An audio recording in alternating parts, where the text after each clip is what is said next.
Drill, baby, drill. Isn't that what you said? I remember the chill that ran up my spine the first time I heard it. Then came the chanting. Louder, louder. It's frightening. I couldn't imagine that anything more painful would ever fall on my ears. I was wrong. Today, I would give anything to hear your battle cry because your ear-splitting directive has been muffled to an inaudible hum by something far louder, far more painful to hear.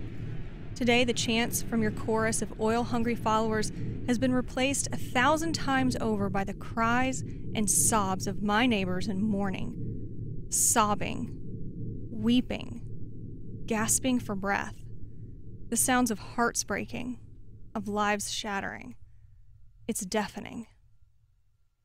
I was sitting in a hotel room on a business trip when I heard the first cry, a faint hint at what was to come, a passing news story, or so I thought, an explosion on an oil rig in the Gulf. 11 dead. How terrible. Those poor people, their poor families. In the days and weeks to follow, the cries got louder and more desperate with each passing day, with each update, with each revelation, with each failed attempt at controlling the hemorrhaging. And today, I sit weeping with my neighbors, inconsolable. We all see the stories, and I can't imagine anyone denying this to be a terrible tragedy. But let me tell you what it feels like. As a Gulf Coast native, it's like standing in the street in front of your childhood home and helplessly watching it burn to the ground. All of your favorite memories diminish to ashes. Only it's not just my home that's burning. It's my family's home, my friends' homes, my co-workers and neighbors. It's the homes of every person I ever went to school with, or went to church with, or stood behind in line at the grocery store, or sat next to at a traffic light on my way to work, or on my way to the beach.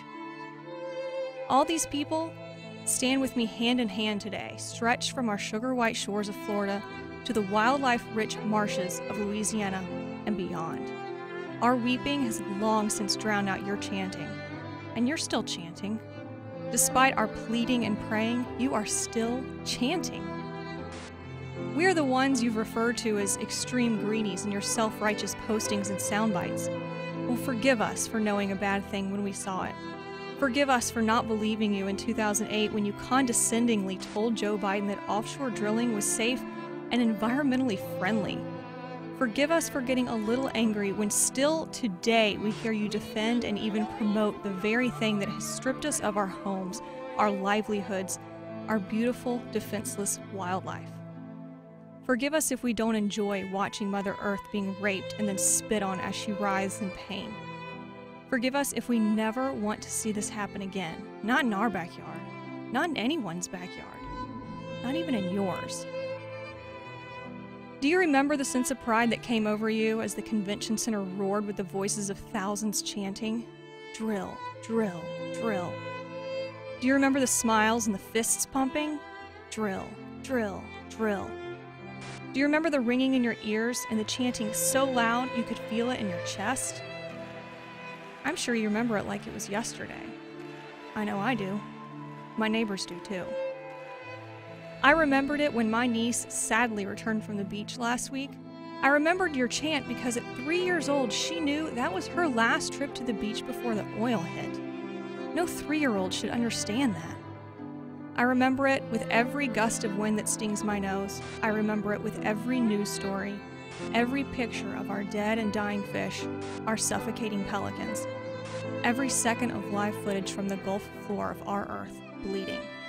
So don't chant to me. Don't chant to my neighbors.